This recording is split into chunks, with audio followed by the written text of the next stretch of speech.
Abdul Kalam India کے 11ویں صدر منتخب ہوئے، جن کا دور صدارت 2002 سے لے کے 2007 تک کے عرصہ پر مشتمل تھا۔ وہ ایک متجسس سائنسدان اور ایک بہترین سیاستدان تھے۔ انہوں نے فزکس اور ایروسپیس انجینئرنگ کے شعبہ میں اعلیٰ تعلیم حاصل کی۔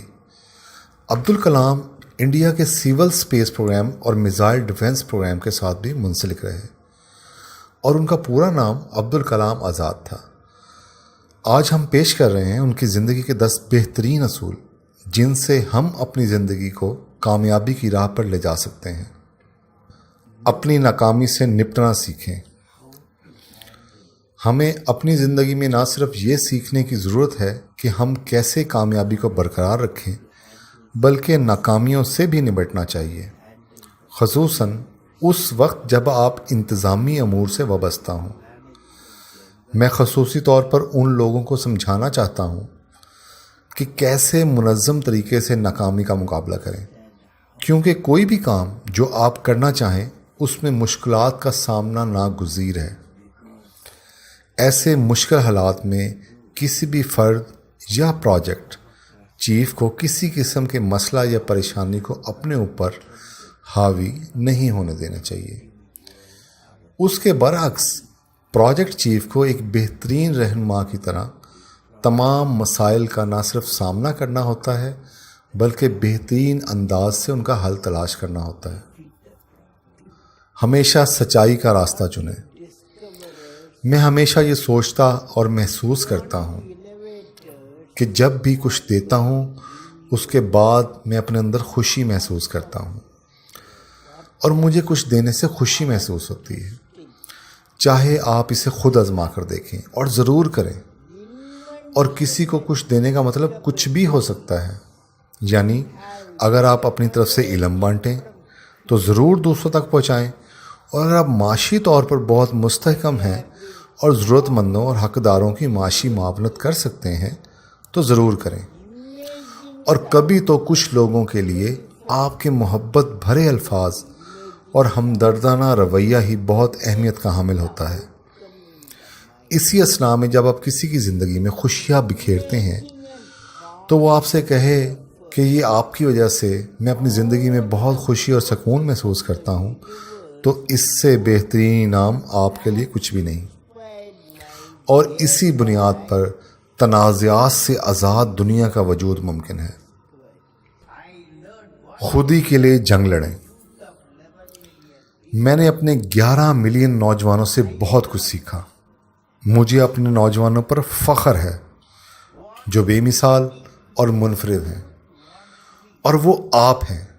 لیکن اگر آپ اپنے ارد گرد نظر دوڑائیں اور اپنے ارد گرد ماحول کا جائزہ لیں تو لوگ آپ کو اپنے نظریات اور سوچ کے مطابق ڈھالنا چاہتے گے، جس کا مطلب کہ آپ نہیں ہیں، آپ کسی اور کے روپ میں پروان چڑھیں گے۔ لیکن اب یہاں یہ سوال پیدا ہوتا ہے، کیا حقیقتاً آپ وہی ہیں جو آپ بننا چاہتے ہیں، یا پھر آپ اپنے آپ کو کسی دوسرے کے نظریات کے مطابق ڈھالنا چاہتے ہیں؟ اگر ہم اس بات کا جائزہ لیں تو یہ سمجھا جا سکتا ہے کہ دوسروں کے نظریات کے مطابق اپنے آپ کو ڈھالنا وقتی طور پر فائدہ دیتا ہے، لیکن اس سے آپ کی آنے والی زندگی اور آپ کے مقاصد کبھی پورے نہیں ہو سکیں گے۔ اس لیے میرے نوجوان دوستو، آپ کو ان تمام چیلنجز کا مقابلہ کرنا ہے۔ اس کے لیے سخت ترین جنگ لڑنی ہے، اور یہ ایک ایسی جنگ ہے جس کے لڑنے کے لیے انسان تصور نہیں کر سکتا۔ یہ ایک ایسی لڑائی اور مقابلہ ہے جس کے لیے خود لڑنا پڑتا ہے۔ یہ اس وقت تک جاری و ساری رہتی ہے جب تک آپ اس مقام تک پہنچ نہ جائیں جو قدرت نے آپ کے مقدر میں لکھا ہے، اور یہ کہ آپ نوجوان اپنے آپ میں بے مثال ہیں۔ حدود و قیود کی رکاوٹوں کو عبور کیجیے۔ تاریخ اس بات کی گواہ ہے، اور تاریخ سے یہ بات ثابت ہوتی ہے کہ وہ تمام لوگ جنہوں نے انسانی حدود و قیود کی قید و بند سے ماورا اپنی خواہشات اور اپنے خیالات کو پہچانا، وہی لوگ اعلیٰ مقام تک پہنچے۔ اسی اسنا میں دنیا کے ہر شعبے جیسے science, medicine, sports, arts, technology کے ہر میدان میں انسان کی انتھک محنت سے ہی انہیں کامیابی ملی ہیں۔ ان تمام شعبہ جات میں وہ لوگ شامل ہیں جن کی فہرست میں نے تیار کی ہے اور آپ کے گوش گزار کروں گا۔ یہ وہ لوگ ہیں جنہوں نے اپنے ناممکن خیالات کو ممکن بنایا اور اپنے نام تاریخ کے اوراق میں کندہ کروائے، کیونکہ یہی وہ لوگ ہیں جنہوں نے اپنی محدود سوچ اور افکار کو لامتناہی کر کے دنیا میں انقلاب برپا کیا اور تبدیلیاں لے آئے۔ ان لوگوں میں سری رام، نیوٹن، آئنسٹائن، چندر شیکھر، قائد اعظم لوگ شامل ہیں۔ اور یہی وہ لوگ ہیں جنہوں نے اپنی حدود و قیود سے ماورا ہو کر سوچا اور پھر دنیا بدل دی اور ترقی کی نئی راہیں کھول دیں۔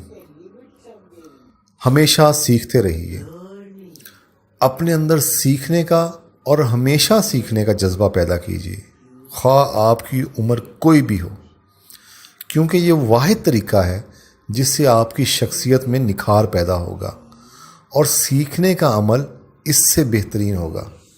سیکھنے کے عمل سے آپ کے اندر تخلیقی صلاحیتیں پیدا ہوتی ہیں۔ تخلیقی صلاحیتیں آپ کی سوچ کو جدت عطا کرتی ہیں، اور ایک جدت پسند سوچ کی آپ کے اندر علم کی نئی راہیں کھلتی ہیں، اور آخر کار یہی علم کی لگن اور محبت آپ کو عظیم انسان بناتی ہے۔ بہترین معلم بنے۔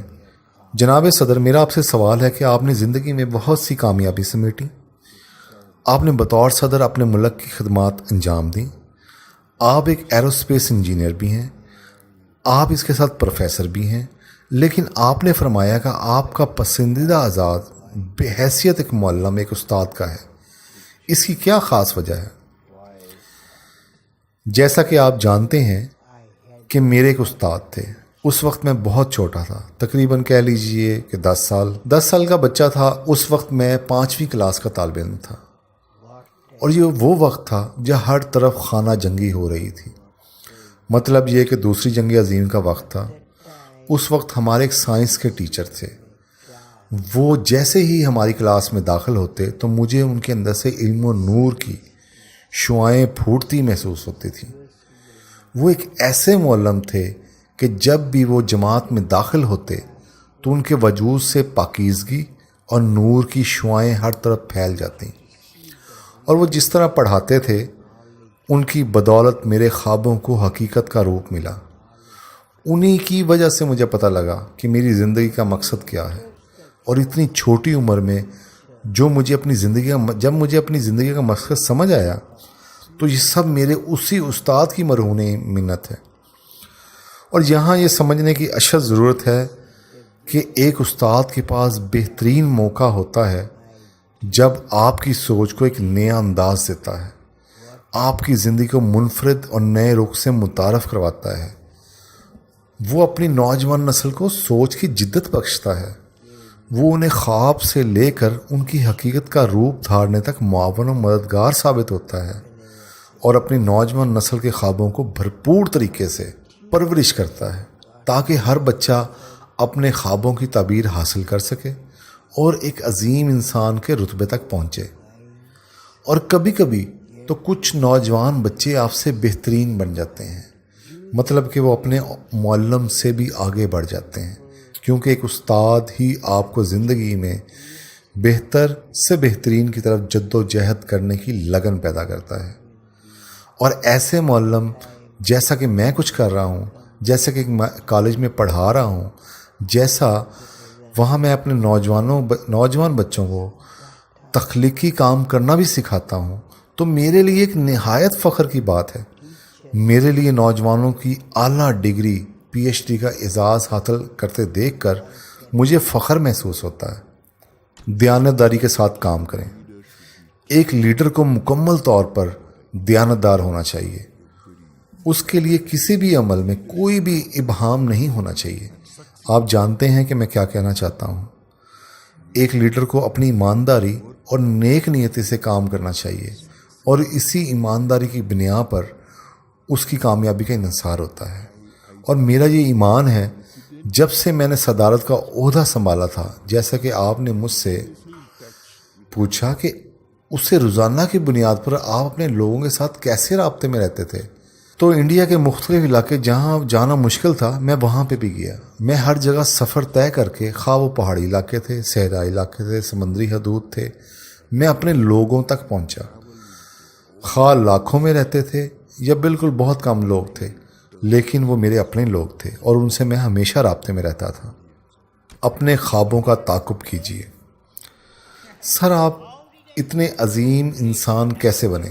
میں عظیم انسان کیسے بنا؟ یہ سوال کیا گیا ہے مجھ سے. اچھا، آپ کون سی کلاس میں پڑھتی ہیں؟ میں 4th کلاس میں پڑھتی ہوں.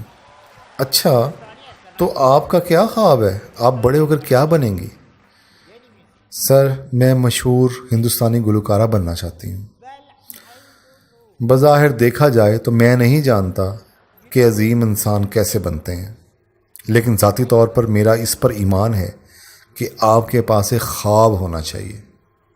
میرا مطلب میرا خواب ہے. میں مسلسل علم حاصل کرنے تک، انتھک محنت اور مسلسل جد و جہد کرنے تک کسی بھی مشکل پریشانی سے ڈرتا نہیں. کسی بھی مشکل یا پریشانی سے ڈرتا نہیں، خوف زدہ نہیں ہوتا. تو پھر آپ کامیاب انسان بنتے ہیں.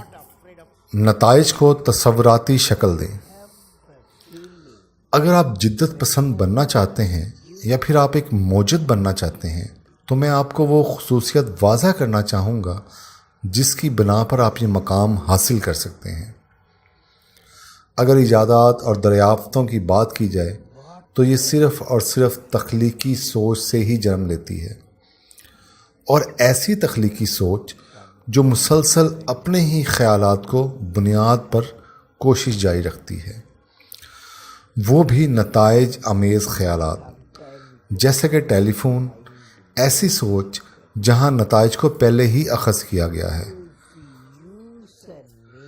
اگر آپ اسی طرح اپنے خیالات کو نتائج کی بنا پر حتمی شکل دینے تک تک و دو کرتے رہیں گے تو کائنات کی تمام قوتیں بھی آپ کی ہمنوائی کرتی ہیں، اور یہ تمام کائناتی قوتیں بھی ان تخلیقی خیالات اور سوچ کے حامل لوگوں کا ساتھ دیتی ہیں، جس کے نتیجے میں بہترین ایجادات اور دریافتیں وجود میں آتی ہیں.